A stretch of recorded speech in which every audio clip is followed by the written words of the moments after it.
sûr, pour l'ouverture, je l'espère, en 2019. Et puis, j'ai vu qu'il y avait ce matin des commentaires dans la presse sur le stade nautique de Mérignac. On voudrait dire comment j'envisage les choses. Je voudrais vous faire remarquer que si notre métropole est attractive, c'est parce qu'elle a su construire depuis 20 ans de grands équipements, notamment, pas uniquement, mais de grands équipements. Le premier d'entre eux étant l'aménagement des quais de Bordeaux, qui à l'époque faisait l'objet de controverses. Est-ce que c'est pas trop cher? Est-ce que c'est pas hors de portée de la métropole? On voit aujourd'hui que toute la métropole en bénéficie et que c'est devenu un lieu emblématique au niveau international pour l'image de Bordeaux. D'autres équipements sont dans le même cas. Nous savons que nous avons un déficit de piscines dans notre métropole, c'est clair, et nous sommes en train de travailler à un plan piscine pour résorber ce déficit. Alors il y a deux solutions. Ou bien on fait une piscine municipale dans chaque commune, ou bien on se dote d'un grand équipement qui pourrait avoir un rayonnement intercommunal, accueillir des usagers de toutes les communes, et un rayonnement aussi européen en permettant d'organiser de grandes manifestations. Voilà. Nous avons eu ce débat à propos de la grande salle de spectacle. Et certains qui étaient réticents sur la grande salle sont à nouveau réticents sur le stade nautique. Et qu'elle est constante dans la vie politique. Et nous en avons parlé calmement, tranquillement. On va évaluer le coût précisément. Et puis on va voir comment ça peut se programmer dans notre PPI. Mais pour ma part, je pense que c'est un équipement qui pourrait être très utile au rayonnement de notre agglomération. Si mes collègues maires de la métropole me permettent de coiffer quelques instants ma casquette de maire de Bordeaux, je voudrais dire quelques mots sur la ville. La rentrée scolaire et les compétences communales, chaque maire évidemment s'est exprimé sur ces sujets-là dans le cadre de sa commune. La rentrée scolaire, je n'y reviens pas puisque j'ai fait une conférence de presse le 1er septembre, c'est bien passé, avec une croissance de nos effectifs. C'est désormais 16 700 enfants que nous accueillons, plus 4 900 dans le privé, c'est-à-dire 21 000, c'est considérable. Je voudrais remercier Emmanuelle Cuny parce qu'elle a été présente en permanence sur le terrain et j'ai pu observer la qualité de ses relations avec les chefs d'établissement et les responsables de l'éducation nationale. À l'occasion de cette rentrée scolaire, j'ai abordé un sujet qui déborde largement celui des écoles, mais qui est celui de la sécurité. C'est évidemment une priorité pour tous les maires. Aux alentours des écoles, nous avons mis en place des barriérages qu'il va falloir améliorer d'ailleurs parce qu'ils ne sont pas respectés. Nous envisageons des visiophones à l'entrée des écoles et nous travaillons en étroite liaison avec les chefs d'établissement pour élaborer des plans de protection à l'intérieur des établissements. Au-delà des établissements scolaires, la sécurité est évidemment un enjeu essentiel. Je comprends l'angoisse de nos concitoyens après les terribles attentats qui ont embrouillé notre pays. C'est la raison pour laquelle j'ai pris la décision d'équiper en taser et en gilet pare-balles apparent la police municipale. Les contrôles sont renforcés. La présence de la police municipale le soir et la nuit a été accrue de 45%. Des effectifs de police nationale, à ma demande, ont été redéployés par le préfet sur le quartier de Bacalan-les-Aubiers, qui est celui qui nous cause aujourd'hui le plus de soucis, non pas par la menace terroriste, mais par l'insécurité au quotidien qui pourrit la vie des habitants. Deux ou trois autres sujets de compétences communales. La petite enfance, nous continuons notre effort en la matière. Nous envisageons d'ouvrir d'ici 2020 350 places d'accueil supplémentaires. Les seniors, la réhabilitation de nos résidences a bien avancé. 7 sont déjà réalisées, 2 le seront dans les prochains mois. Nous avons aussi un plan efficace de lutte contre l'isolement, on l'a vu pendant la canicule de cet été. Nous organisons le 25 octobre un colloque sur la silver economy, l'argent, et nous avons un PAERPA. J'ai noté parcours des personnes âgées en risque de perte d'autonomie. Donc nous avons monté avec l'État toute une procédure d'accompagnement pour prévenir la perte d'autonomie ou l'accompagner. Le pacte de cohésion sociale et territoriale se déploie avec la mise en place de 6 conseils citoyens conformément aux dispositions de la loi. Et je voudrais là aussi remercier l'ensemble des adjoints bordelais qui sont impliqués dans ce pacte. Vous savez l'importance que j'attache à l'égalité et à la lutte contre les discriminations. Un plan de lutte contre les discriminations sera adopté. Nous concourons à la labellisation AFNOR diversité et égalité professionnelle entre les femmes et les hommes. Et nous allons nous lancer dans le programme européen de lutte contre les radicalisations à partir du CAPRI qui a déjà été mis en place à Bordeaux. Je terminerai par ce qui n'est pas le moins important, tant s'en faut, à savoir la culture, qui est au cœur véritablement de notre fraction municipale. Je vais saluer d'ailleurs ici la présence de M. Bukowski qui prend ses fonctions de directeur de l'Opéra. Nous avons fait au cours des années passées, il faut quand même le rappeler, un effort d'équipement exceptionnel en la matière. Les archives fonctionnent et sont déjà devenues un lieu d'animation dans le quartier comme nous le souhaitions. Plusieurs grands chantiers vont s'achever ou se lancer. Le muséum d'histoire naturelle, longue histoire, et on aura là un pôle formidable. Je pense que les scolaires se précipiteront pour voir les collections du muséum d'histoire naturelle, qui les passionneront. La bibliothèque de Codérance sera mise en chantier incessamment sous peu, ainsi que la salle des fêtes du Grand Parc, et nous progressons dans la délégation de service public pour l'animation de la base sous-marine. Beaucoup de nouveaux événements aussi vont voir le jour ou se rénover. Ce sera la première édition du FAB, le Festival international des arts de Bordeaux Métropole, qui sous l'impulsion de Sylvie Meland prendra la suite de l'opération du Carré des Jalles et puis de Novart. Nous avons aussi en projet un orchestre symphonique de 140 enfants issus des quartiers populaires de la Gironde, c'est ce qu'on appelle le programme DEMOS. À très court terme, je vous signale bien sûr les Journées européennes du patrimoine dans quelques jours. Et puis, avec l'arrivée de la ligne à grande vitesse, un grand événement culturel au mois de juillet, Agora, et une saison culturelle qui permettront de donner à ce grand équipement structurant la dimension humaine et culturelle qu'il mérite. Je vais vous faire grâce de l'examen de nos projets par quartier. À Bordeaux-Maritime, ce sera la première pierre du gymnase Ginko et la réhabilitation de l'Est Chartron. Dans le quartier des Chartrons, Grand Parc, Jardin public, bien sûr la salle des fêtes du Grand Parc, le muséum, la crèche Montgolfier. À Bordeaux-Centre, l'aménagement de la place Gambetta, qui a fait l'objet d'une excellente concertation avec les riverains. À Saint-Augustin, Tauzin, Alphonse du Peu, après le cœur du Tauzin, qui est en train de commencer à battre. Ce sera le centre-bourg du sanitaire Alphonse du Peu, sur lequel on va travailler. Je crois que Jean-Louis David avait des obsèques qui viennent de nous quitter. Sur Bordeaux-Sud, la réhabilitation du cours de l'Isère et beaucoup d'autres choses. À la piscine, à la Bastide, il faut accélérer la rénovation de la piscine Galin, de la place Calix-Canal, du stade Promis, et à Codéran, la médiathèque, bien sûr, et différentes aires de jeu ou espaces sportifs dans le parc bordelais. Voilà, je voudrais remercier mes adjoints maires de quartier parce qu'ils font un boulot formidable. C'est vrai qu'on leur a donné des moyens. Maintenant, ils ont de belles mairies de quartier. J'ai vu celle de la Bastille récemment, la semaine dernière, qui est vraiment très bien installée. Nous avons des équipes dans ces mairies de quartier qui sont aussi à la disposition de nos concitoyens, et puis tous les mécanismes de concertation que vous connaissez et que nous allons développer. Voilà, mesdames et messieurs, ce que je voulais vous dire pour l'essentiel. Je n'ai pas été exhaustif, pardon si j'ai oublié les dossiers importants qui concernent les communes ici présentes, ou celles qui ne le sont pas d'ailleurs. Et puis, peut-être oublié le projet bordelais, mais nous aurons l'occasion de revenir sur tout cela plus en détail. Et maintenant, je me livre à vos questions, à l'exclusion de toutes celles concernant certaines primaires, que vous avez tous en tête, naturellement, et dont on parlera dans un autre contexte. À moins qu'on parle à la fois de celles de la gauche et de la droite. Là, je passerai le relais de mes collègues. Voilà, qu'est-ce qui souhaite poser des questions?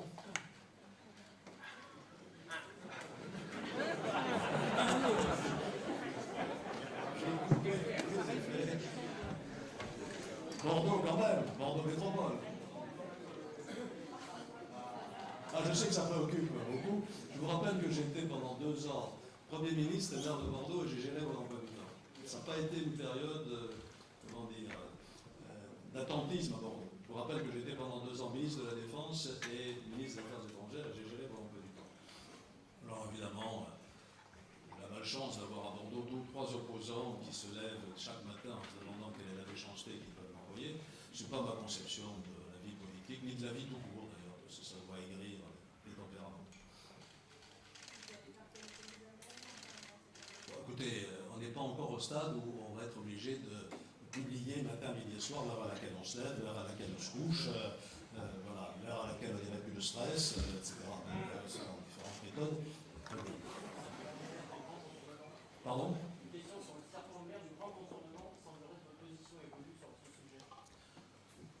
Non, ça fait longtemps qu'elle a évolué et au cours de la dernière campagne municipale et métropolitaine, j'avais proposé qu'on étudie ce qu'on appelle la réalisation de barreaux permettant de relier les grandes autoroutes qui se concentrent sur Bordeaux de façon que quand on arrive de Clermont-Ferrand par la 89 et qu'on veut aller à Roudaille, on ne soit pas obligatoirement lui à prendre la rocade. Quand on arrive de Toulouse, par là, 62, pardon, 63, et qu'on veut aller sur la 63, on ne soit pas obligé de passer par la rocade.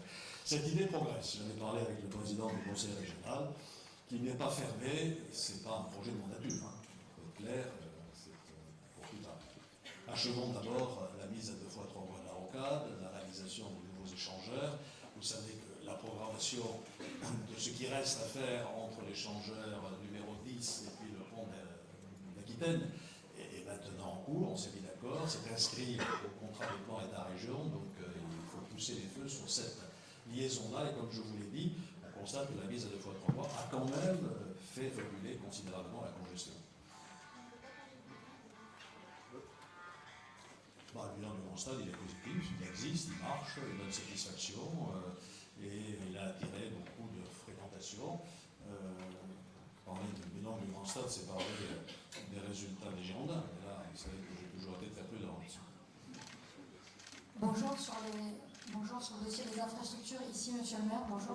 Sur le dossier des infrastructures, sur la LGV qui va arriver, il y a aussi l'autre projet de la LGV jusqu'à Toulouse. Le Conseil d'État récemment a demandé au gouvernement d'arrêter les engagements nouveaux, et ça c'est pas nouveau, ils l'ont déjà dit il y a quelques années. Votre première adjointe aussi avait dit en son temps, en tant que candidate au régional, qu'il fallait plutôt aménager l'existant. Est-ce que vous avez évolué sur ce sujet-là, sachant qu'on va avoir un réel problème de financement par rapport à ce futur projet? Je continue à penser que ce grand projet du Sud-Ouest est un beau projet. Un beau projet pour la France, c'est un beau projet pour l'Europe. Il permettra d'aménager une liaison majeure le long de la côte atlantique, depuis le nord de l'Europe jusqu'au sud de l'Espagne. Et donc je suis toujours favorable à ce projet. Je mesure les difficultés, et Virginie Calmels n'a pas dit le contraire autant que je sache. Je mesure les difficultés environnementales et les difficultés financières que soulève ce projet, bien entendu. Il est considérable et toutes ces questions sont loin d'être réglées. Le ministre nous consulte en ce moment. Moi, j'ai indiqué que Bordeaux Métropole ne pourrait envisager de participer à l'opération qui devrait se dérouler le plus vite, c'est-à-dire Bordeaux-Toulouse, que si les engagements pris pour le financement de Bordeaux-Tours étaient respectés. Et ils ne le sont pas aujourd'hui, puisque la Nouvelle-Aquitaine, héritière de la région Poitou-Charentes, et la région Midi-Pyrénées n'ont pas honoré encore tous leurs engagements pour le financement de Bordeaux-Tours. Donc commençons par régler ce problème, et puis ensuite progressons dans un dossier considérable, qui porte sur des sommes considérables, mais qui mérite de ne pas être enterré, d'autant que l'Europe s'y intéresse et qu'il constitue un grand équipement d'intérêt européen. Une question de pilotage, vous parlez de la mutualisation, la métropolisation qui se passait plutôt bien. On entend quand même des élus, alors je ne sais pas si c'est lié à la métropolisation ou si c'est lié à l'actualité que sont les primaires, de retard dans l'étude des dossiers. Il y a des directions qui sont assez, pas pléthoriques, mais avec des hiérarchies qui sont très lourdes. Vous, globalement, vous confirmez que le bilan est plutôt positif. Alors, écoutez, ça fait une année, ça fait peu de temps. Oui, mais vous écoutez des élus qui vous disent ce qu'ils ne me disent pas à moi, c'est bien connu. Et quand ils ne vous le disent pas, vous les sollicitez pour qu'ils ronchonnent. C'est la vie. Moi, ce que je constate, c'est que j'ai confié le pilotage de la métropolisation à Alain Arziani, qui anime un groupe de travail, où sont représentés tous les maires. Ce que je constate, c'est que nous faisons le point très régulièrement au bureau de la métropole sur toutes ces questions. Il y a des difficultés, ce serait absolument extraordinaire que passer les effectifs d'une collectivité de 3 000 à 5 000 agents se passe sans le moindre blocage, sans le moindre retard, sans le moindre difficulté d'ajustement. Bien sûr que c'est difficile, mais globalement, ça s'est bien passé, et je voudrais saluer l'attitude de nos agents qui se sont prêtés à quelque chose qui a parfois été difficile. Il a fallu déménager, changer de bureau, changer de direction, prendre une autre position dans l'organigramme. Je le répète, même s'il y a ici ou là des sujets de mécontentement que je peux comprendre, globalement ça s'est bien passé. Et puis pardon, les délais de réalisation de l'administration métropolitaine, ça fait 25 ans que j'entends ça. Enfin, pas tout à fait, depuis 1995, et ceux qui étaient là avant moi l'ont entendu avant. Donc voilà, il est normal que les maires soient pressés et que l'administration n'ait pas toujours toute la diligence qu'on pourrait souhaiter, mais je pense qu'on a de bons services et que les choses vont continuer à s'améliorer.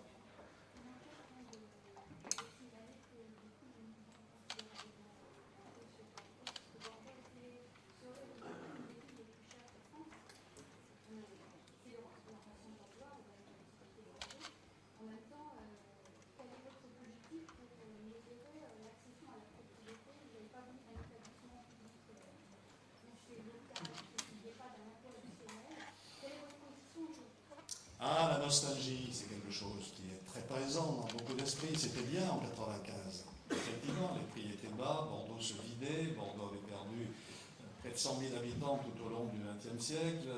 Beaucoup de secteurs du Bordeaux-Centre notamment avaient des logements vacants, c'était bien, c'était très bien. Aujourd'hui tout ça a changé. Évidemment, quand une ville est aussi attractive que la nôtre, que sa population augmente, que la moitié des cadres parisiens expliquent qu'ils viendraient bien s'installer à Bordeaux, il y a une tension. Voilà. Alors on peut la voir, vous l'avez dit vous-même d'ailleurs, sur un jour positif, c'est le signe de notre attractivité, et on peut la voir sur un jour un peu plus préoccupant. La seule réponse, si vous me demandez quelle est notre politique, elle est constante depuis des années, c'est de construire. C'est de rééquilibrer l'offre et la demande, et donc d'augmenter l'offre de logement. Et je ne vais pas vous le dire, l'ensemble des projets qui sont, non pas sur la table, mais aujourd'hui en cours de réalisation. J'ai, la semaine dernière, proposé la première pierre de l'école Barbet, tout près de Santé-Naval, en présence du directeur, du président, de BMA, Pascal Gérasimou, qui me disait que les logements du site de Santé-Naval se sont placés comme des petits pains.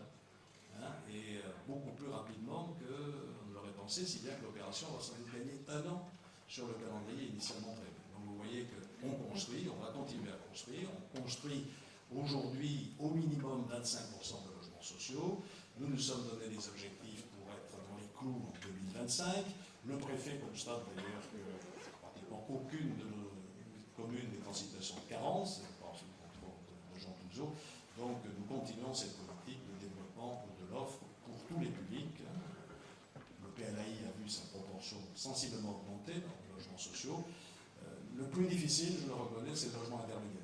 Là, l'accession à la propriété à des prix conventionnels, je parle aussi sous le contrôle de Jacques Mangon, qui préside la FAB, est quelque chose de difficile et nous avons des efforts complémentaires à faire pour améliorer nos dispositifs, le passeport premier logement, le prêt à taux zéro, pour faciliter cette accession des jeunes ménages qui veulent s'installer à Bordeaux.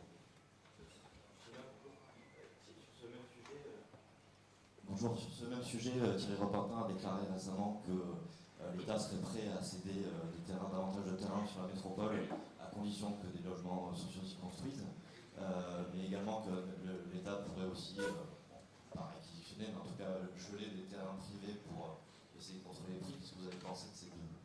La chiche qui vient, ça fait un moment qu'on l'attend. À Castéjan, on va faire des miracles.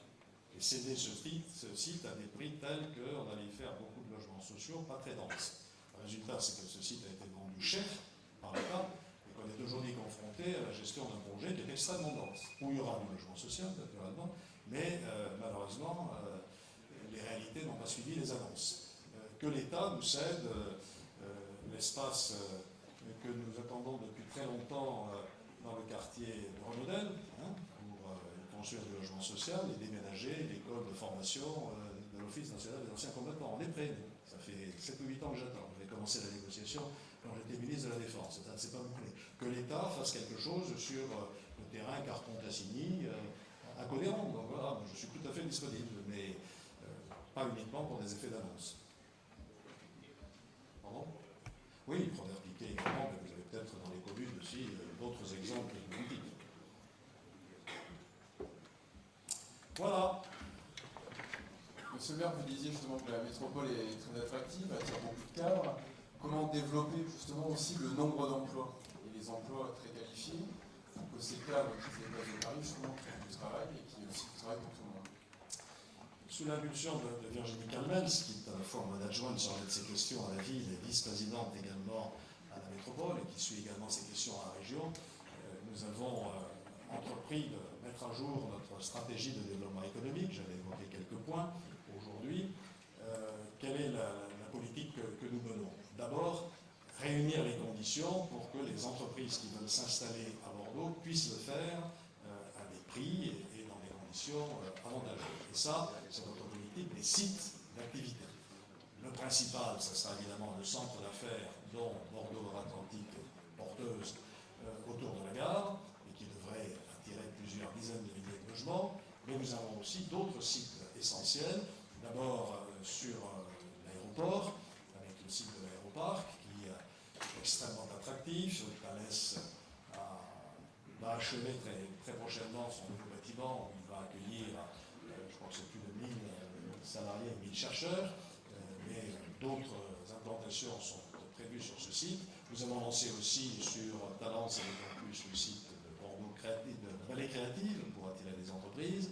Et puis nous visons à fond sur French Tech, qui là n'est pas situé sur un site particulier, mais qui se diffuse sur l'ensemble de la ville, avec la cité numérique qui va bientôt s'ouvrir, qui sera une des plus grandes pépinières, on peut le dire, d'entreprises numériques de France, mais aussi sur le centre-ville. Darwin est un pôle d'attractivité considérable, notamment pour toutes les technologies nouvelles et pour les approches de développement durable, et puis les bassins flots où les établissements de formation au métier de l'informatique et du numérique qui avaient été annoncés sont en train de s'installer, certains à la prochaine rentrée universitaire. Voilà les points forts sur lesquels nous agissons. Le tourisme, bien entendu. Malheureusement, le contexte n'est pas très favorable. Le développement du tourisme fluvial qui attirait beaucoup de passagers américains ou asiatiques risque d'en souffrir un peu dans les prochaines années, mais le tourisme reste un de nos atouts essentiels. Voilà les points sur lesquels nous travaillons.